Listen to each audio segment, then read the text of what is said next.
오늘 본문이 들어있는 신명기 6장은 유태인의 쉐마 교육으로 유명한 장입니다. 그 이유는 6장 4절에 쉐마 이스라엘, 이스라엘아 들으라. 이 들으라는 히브리어 원어가 쉐마라는 단어입니다. 그래서 쉐마 이스라엘, 이스라엘아 반드시 명심하라 라는 말씀을 근거로 두 가지 핵심적인 내용을 이야기합니다. 하나는 하나님을 사랑하라 라는 말씀입니다. 대충 섬기지 말고 얼렁뚱땅 섬기지 말고 마음과 뜻과 힘을 다하여 전심전력을 다해 하나님을 섬기라 라는 말씀이고요. 두 번째는 내 자녀에게 부지런히 이 진리를 가르치라 라는 말씀입니다. 신명기 6장은 가정에서의 신앙교육을 아주 철저하게 강조하고 있는데요.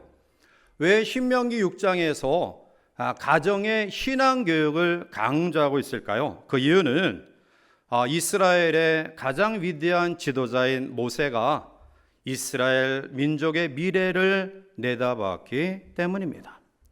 가나안에 들어가 이스라엘 민족이 정착하여 풍성한 삶을 살게 되면서 자녀들이 부모님들에게 신앙의 의문을 제기한다라는 것입니다.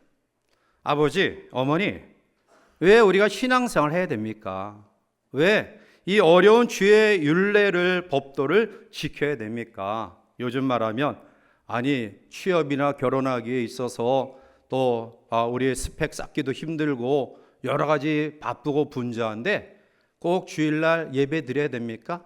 하나님 앞에 기도해야 됩니까? 물질을 드려야 됩니까? 라는 질문이에요. 이를 대비해서 철저하게 신앙교육을 시킬 것을 말씀하고 있습니다. 사랑하는 성도 여러분, 사실 천지를 창조하신 하나님에게는 시간이란 개념이 없습니다. 왜냐하면 지구의 자전과 공전을 통해 만들어지는 이 시간이라는 것은 지구 안에서만 존재하는 것입니다. 지구 밖 공간에서는 하루 24시간, 1년 365일이라는 우리의 시간 개념이 아무런 의미가 없습니다. 하나님에게도 시간이란 의미는 아무런 의미가 없죠.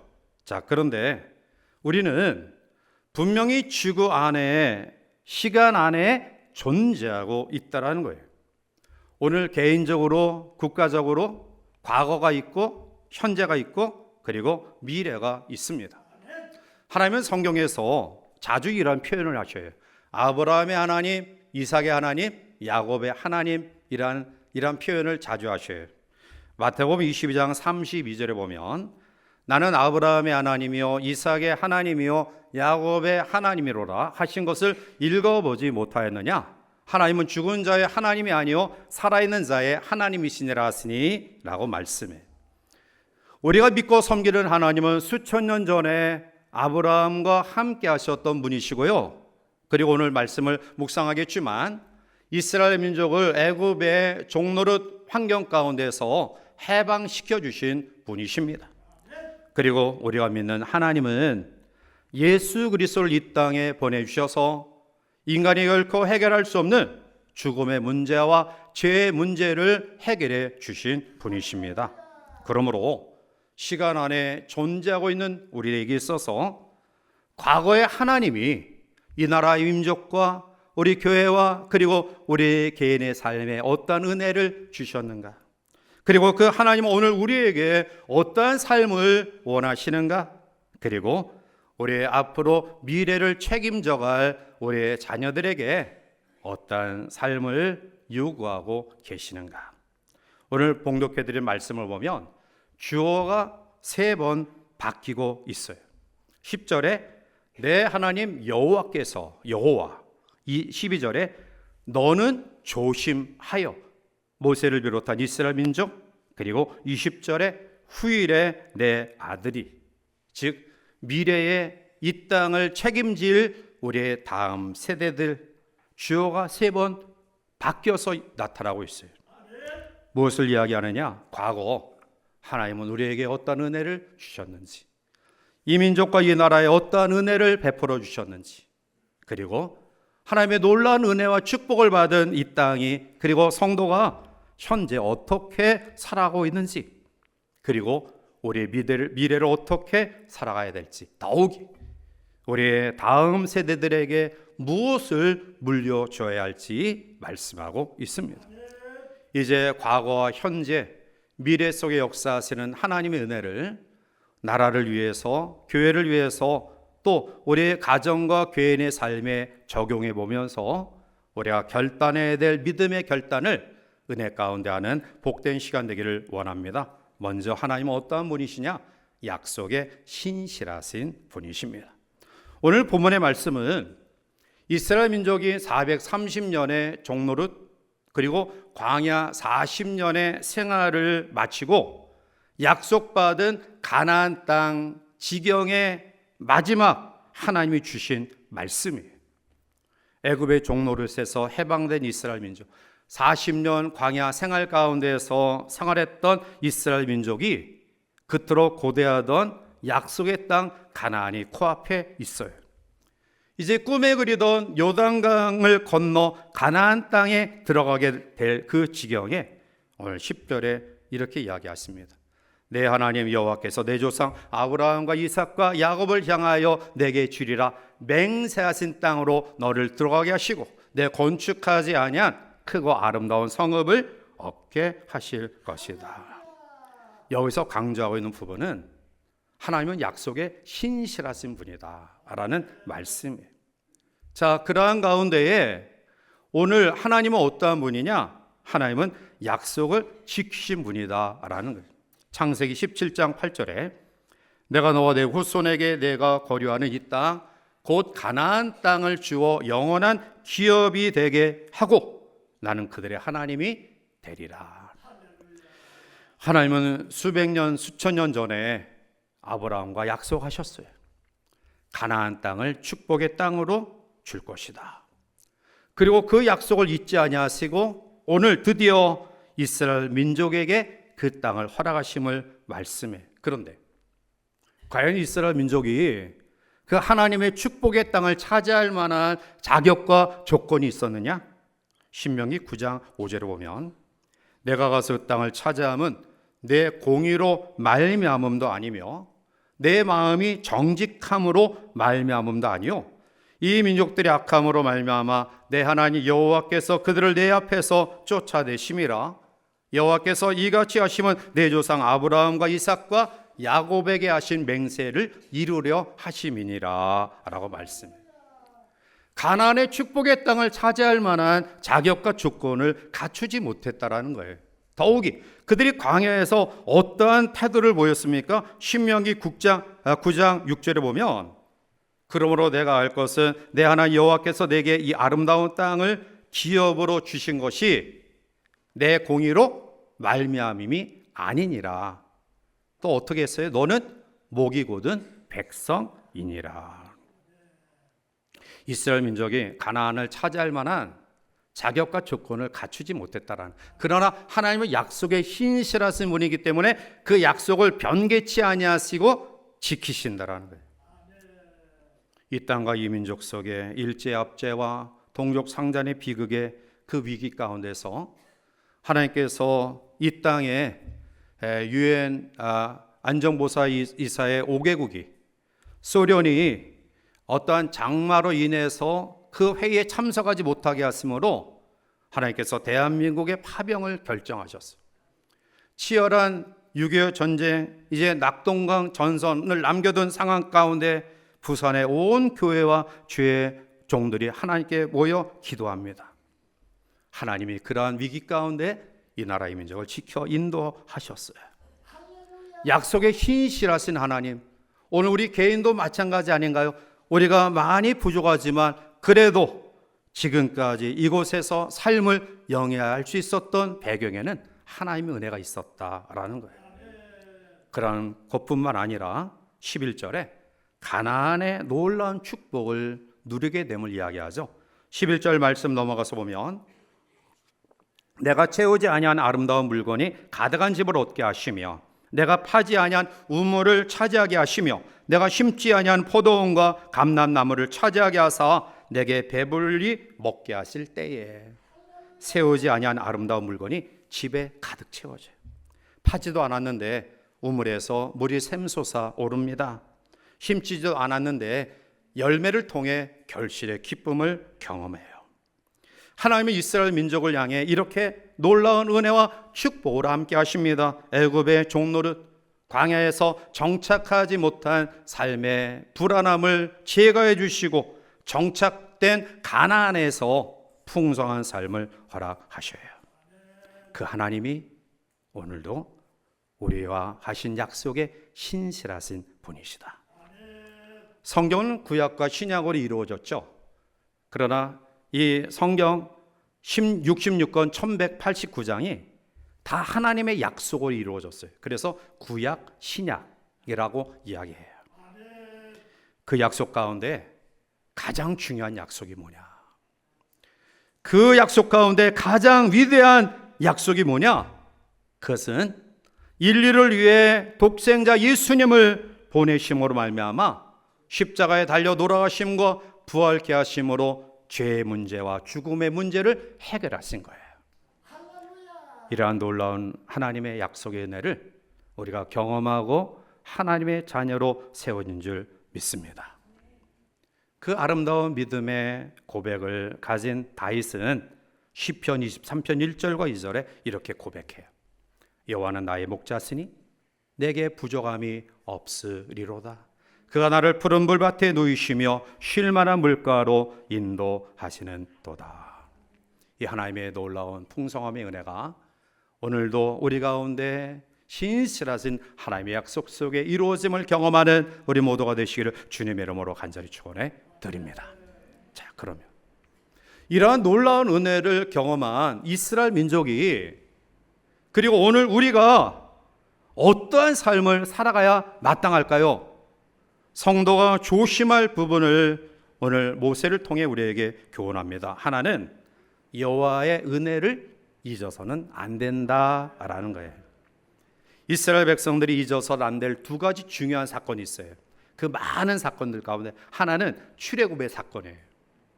두 번째는 광야 생활을 시작하면서 시내산에서 모세를 통해 이스라엘과 언약하신 언약의 사건이에요. 그것은 무엇을 이야기하냐? 출애굽의 놀라운 은혜, 그리고 가나안 땅에서 결코 홀로 내버려 두지 아니하시고 하나님이 영원히 너의 민족과 함께 하실 것이다 라는 약속이에요. 우리가 잘 알듯이 애굽 바로의 시대 이스라엘 민족은 사실은 40년 광야 생활을 거치면서 20세 이상 된 어른들은 여호수아와 갈렙 외에는 다 광야에서 죽었어요.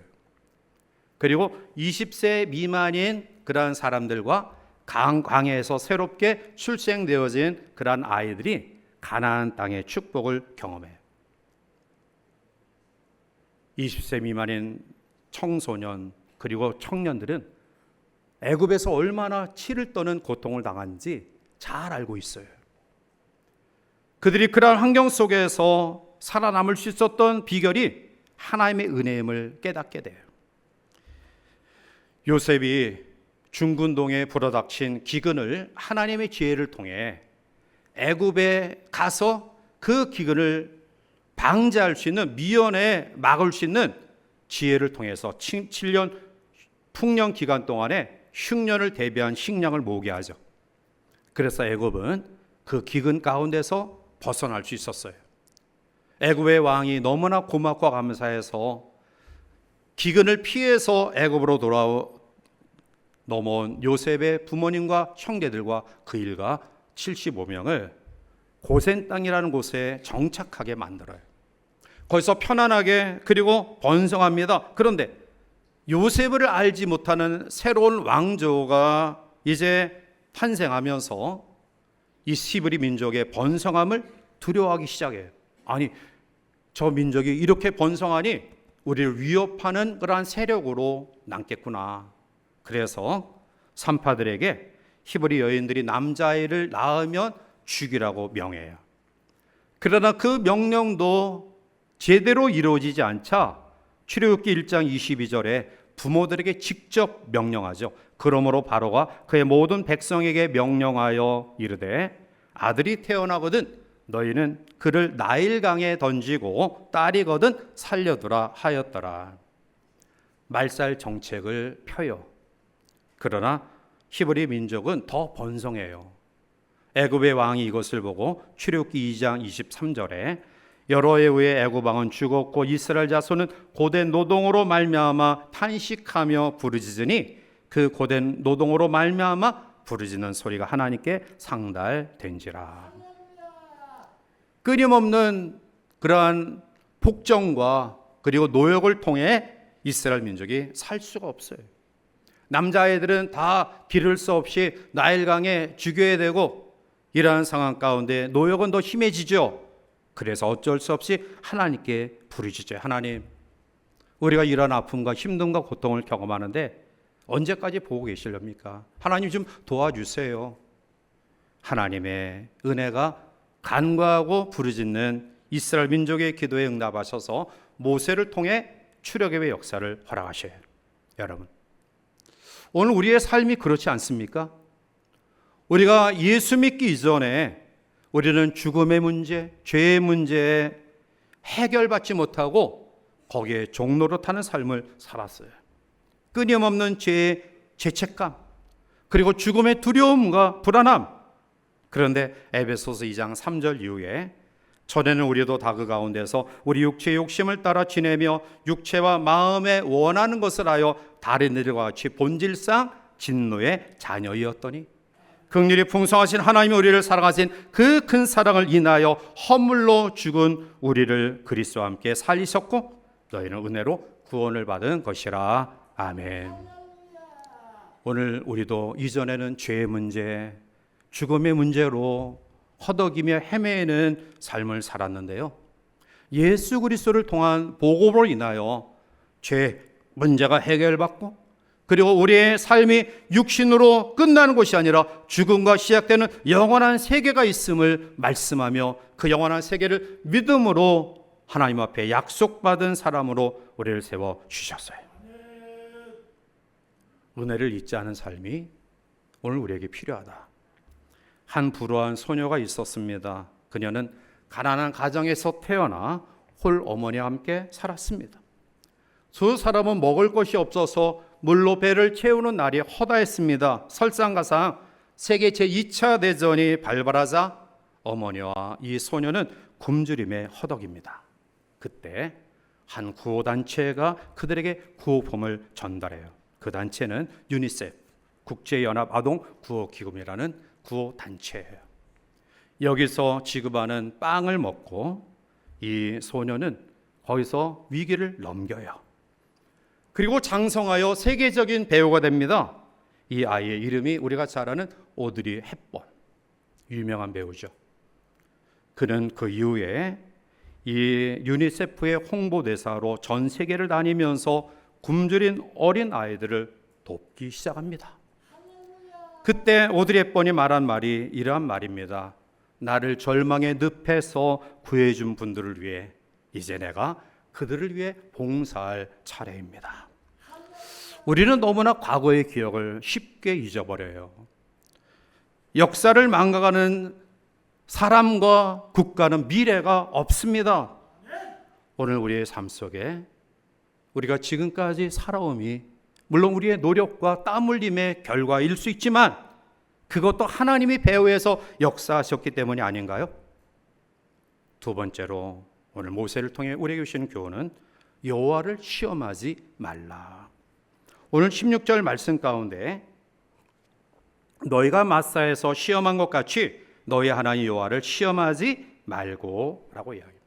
이 말씀의 배경은 지금으로부터 39년 전, 즉 출애굽한 이후에 제1년 2월 말경 호렙산 근처 르비딤에서 이스라엘 민족이 마실 물이 없자 하나님을 원망하고 지도자 모세를 원망하는 사건이에요. 출애굽의 놀라운 역사를 경험했고 하나님의 초자연적인 기적의 능력으로 지금까지 살았는데, 그런데 물이 없자 단방에 사람들이 돌변해요. 하나님을 원망하고 지도자 모세를 원망하기 시작해요. 오늘 우리가 우리의 삶을 영해 나가면서 편안하고 또 안전적일 때는 하나님의 은혜라고 이야기해요. 하나님 감사합니다. 하나님의 도우심입니다. 하나님의 은혜입니다. 그런데 어려움을 경험하면 돌변해서 하나님이 우리에게 베푸신 은혜를 잊어버려요. 그리고 하나님을 향하여 원망합니다. 지도자를 향하여 원망해요. 당신 때문에 왜 우리를 이곳에 이끌어서 고생케 하느냐. 지도자를 향하여 원망하고요, 하나님을 향하여 원망해요. 오늘 우리가 종종 하나님을 믿고 섬긴다고 하면서 때로는 예기치 않은 어려움을 경험할 때 이스라엘 민족의 행태가 우리의 행태가 아닌가요? 하나님을 원망하고 지도자를 원망하고 왜 우리에게 이러한 어려움을 줍니까?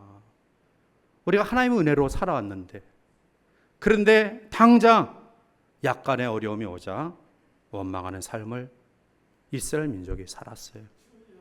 그러지 말라라는, 오늘 우리에게 주시는 교훈이에요. 그러지 말라. 이 민족이 어떻게 자유 대한민국으로 여기까지 왔는지, 오늘 살아가는 교회가 어떻게 선교하며 전도하며 구제하며 사랑을 베푸는 교회로 세워왔는지, 그리고 이곳을 섬기는 저와 여러분들이 어떠한 삶의 과정 속에 하나님이 인도하셨는지 하나님을 원망하지 말라, 시험하지 말라는 거예요. 그리고 마지막 세 번째, 가장 중요한 우리의 미래를 이야기하십니다. 그것은 신앙을 전수시키라라는 거예요. 오늘 20절 말씀 가운데 후일에 내 아들이 내게 묻기를 우리 하나님 여호와께서 명령하신 증거와 규례와 법도가 무슨 뜻이냐 하거든 이라고 말해. 앞으로 태어날 자녀들이 물을 거다. 가나안 땅에 태어난 자녀들이 부모에게 물을 거다. 왜 우리가 하나님을 섬겨야 됩니까? 왜 그 어려운 법도와 말씀을 우리가 지켜야 됩니까? 자녀들의 질문에 대해 모세를 통해 두 가지로 대답할 것을 이야기해. 하나는 하나님이 명령하셨기 때문이다. 24절에 여호와께서 우리에게 이 모든 규례를 지키라 명령하셨으니 이는 우리가 우리 하나님 여호와를 경외하여 항상 복을 누리게 하기 위하심이며 또 여호와께서 우리를 오늘과 같이 살게 하려 하심이라. 오늘 기독교는 세상의 윤리와 도덕을 능가하는 종교예요. 사랑하라. 세상적인 학문과 그리고 모든 종교가 이야기해요. 그러나 우리가 윤리적인 인격적인 삶을 살기 위해 살아가는 것이 아니라 하나님이 명령하셨기 때문에, 원수까지 사랑하라고 명령하셨기 때문에 힘들지만 어렵지만 내 마음에 받아들이기 어려운 상황 가운데 있지만 하나님의 명령이기 때문에 지키는 거예요. 우리가 신앙생활하면서 제일 먼저 갈등과 또 결단의 순간이 뭐냐 하면, 예수 믿기 전에는 내 마음대로 생각하고 내 마음대로 행동하고 내 마음대로 판단하고 일을 치렀어요. 그런데 예수님을 믿고 난 이후에 명령권이 나에게서 하나님께 옮겨져요. 그래서 내 마음대로 생활했던 삶이 이제는 하나님을 묵상하면서 하나님이 원하시는 삶인가? 하나님이 기뻐하시는 삶인가? 나의 인생의 주권이 하나님께로 바뀌어져요. 이게 신앙생활하는 사람들의 첫 번째 변화입니다. 오늘 우리들 마음속에 나의 주권이 하나님께 있고 명령권이 하나님께 있다고 한다면 성경이 우리에게 요구하시는 부분, 힘들지만 지켜야 될 줄 믿습니다. 이것이 성도의 삶이에요. 두 번째, 자녀들에게 그러한 질문 속에 구원의 은혜를 베푸셨기 때문에 하나님을 섬겨야 된다, 율례를 지켜야 된다라는 21절 말씀 가운데 보면, 너는 내 아들에게 이르기를 우리가 옛적에 애굽에서 바로의 종이 되었더니 여호와께서 권능의 손으로 우리를 애굽에서 인도하여 내셨나니 라고 말해. 왜 우리가 하나님을 섬겨야 됩니까? 왜 우리가 우리의 개인의 발전을 위해서도 힘쓰고 애써도 모자랄 시간과 물질을 하나님을 위해 써야 됩니까? 라고 질문했을 때 하나님의 은혜로 출애굽의 역사를 경험했다. 하나님의 은혜로 광야에서 생산적인 장소가 아닌 그곳에서 우리가 땀 흘리지 않아도 하나님께서 우리를 먹이시고 입히셨다. 너희들이 지금 여기 존재하는 것도 하나님의 은혜다. 저는 어려서부터 저의 부친을 통해서 삶을 아주 귀가 따갑도록 들었어요. 선교사, 의사가 운영하는 병원에 저희 할아버지가 직원으로 근무하면서 신앙을 받아들이고 그리고 믿음이 이제 가정에 들어왔어요. 저희 부친이 이제 그 신앙을 이어받아 일제의 징용으로 끌려갔지만 해방의 기쁨을 통해 다시 돌아와서 6.25 전쟁 발발의 자원에서 군에 들어가요. 그리고 각종 치열한 전투에 임하다가 그만 괴뢰군의 포로가 돼서 북쪽 땅으로 끌려가요. 저 북쪽 끝에 이 남쪽에 있는 사람들이 이제 포로로 잡히면은 이 휴전선 근방에 있게 하지 않고 저 끝에 북한 공산군으로 편입돼서 저 북녘에서 근무하다가 이 한참 전쟁 가운데 있었던 이 휴전선 그 부대가 크게 대패해서 부대를 바꿨어요. 그래서 저 북쪽에 있는 저희 부친의 부대가 휴전선 근방으로 내려오게 된 거예요. 그때부터 하나님께 기도하며 하나님, 내가 있을 자리는 여기 아닌데 저 남쪽으로 가서 내가 대한민국을 위해 싸워야 되는데 기도하기 시작하셨어요. 그리고 호시탐탐 어떻게 하면 남쪽으로 탈출할 수 있을까 엿보다가 지금 고송 땅, 강원도 제 끝자락이죠. 거기에서 죽음을 넘는 사선을 넘어서 대한민국으로 돌아오셔요. 대한민국으로 돌아오는 그런 이후에 이제 사상을 점검해야 되잖아요. 이 사람이 정말 대한민국의 사람이 아니면 북한 괴뢰군의, 그래서 대구의 그 중앙나고 수용소에 이제 갇혀서 심사를 받게 되었어요. 거기서 심사하면서 이 사람의 사상과 그리고 그 이전의 모든 것들을 다 조사해서 사상이 괜찮다 그러면 다시 원복을 시키고요, 사상이 이상하다 라면은 불명예 제대시켜서 민간 그 형무소에 들어가게 해요. 마지막 심사 기간 속에 저희 부친이 하나님께 기도해요. 하나님, 내가 지금 생사를 넘어서 여기까지 왔는데 하나님, 나를 이 상황 속에서 벗어나게 하소서. 그때 심사위원들이 5명이라고 해요. 대령을 위원장으로 해서 중령, 소령, 그 밑에 부하 5명이 모든 사람의 이 개인의 모든 것들을 확인해서 판단을 내려요. 그래서 고개를 푹 숙인 채 고향이 어디냐, 학교 어디 나왔느냐, 또 어떻게 생활했느냐 쭉 묻는데 그 심사위원 가운데 한 분이 아무개를 아느냐 이렇게 물으시더래요. 그래서 그 아무개가 저희 부친과 초등학교 국민학교 친구예요. 그래서 걔가 내 친구입니다라고 눈을 떴는데 중령단 계급장을 단 심사위원이 아버님 친구예요. 그래서 내가 저 양성욱을 보장하겠다. 사상이나 모든 활동이 전혀 공산 괴뢰군에 휩쓸릴 사람이 아니다. 내가 보장하겠다. 그래서 다시 국군으로 원복되고 영천 싸움에서 공을 세워서 화랑 무공 훈장을 받으시고 그리고 12년 전에 하나님 나라에 들어가셔서 지금 현충원, 우리 동작동 현충원에 안장되셨어요. 끊임없이 어려서부터 내가 어떠한 삶을 살았는지, 너희들이 어떻게 태어났는지, 하나님이 어떻게 역사하셨는지 이 부분을 끊임없이 듣고 성장하고, 사실 저도 우리 자녀들에게 신앙생활이 제일이다, 신앙생활을 제일 먼저 해야 된다, 그래서 아름다운 가정을 이루어서 지금 미국에서 2딸이 생활하고 있어요. 사랑하는 성도 여러분, 여러분 자녀들이 왜 우리가 예수님을 믿어야 됩니까? 지금 이렇게 치열한 경쟁 사회 속에서 우리의 시간과 물질을 들여 하나님 앞에 봉사하고 헌신해야 될 이유가 뭡니까? 그때 여러분들이 예수 믿은 과정, 하나님께서 나를 여기까지 인도하신 그 은혜, 그 속에서 태어난 자녀들 향한 하나님의 인도하심을 양육하고 전수해야 될 줄 믿습니다. 오늘날 자녀들 때문에 가슴 아파하는 사람들이 너무나 많아요. 방탕하고 타락한 자녀들 때문에 고통받기도 하고요. 어떤 부모들은 부모의 명을 거역하여 신앙생활하지 않는 자녀들 때문에 안타까워해요. 그러나 기도하는 민족은 망하지 않습니다. 기도하는 가정의 자녀는 결코 망하지 않습니다.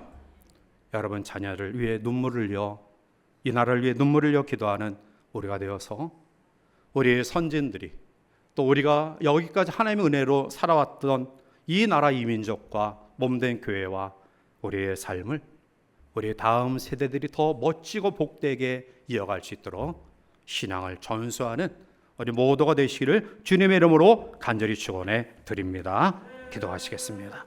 사랑의 하나님, 오늘 여기 있음이 하나님의 은혜임을 고백합니다.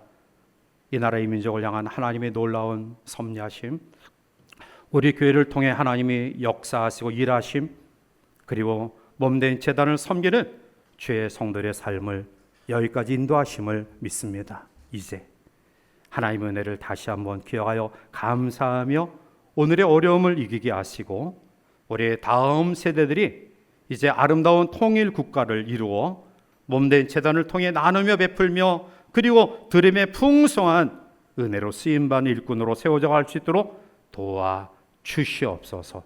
예수님의 이름으로 기도하옵나이다. 아멘.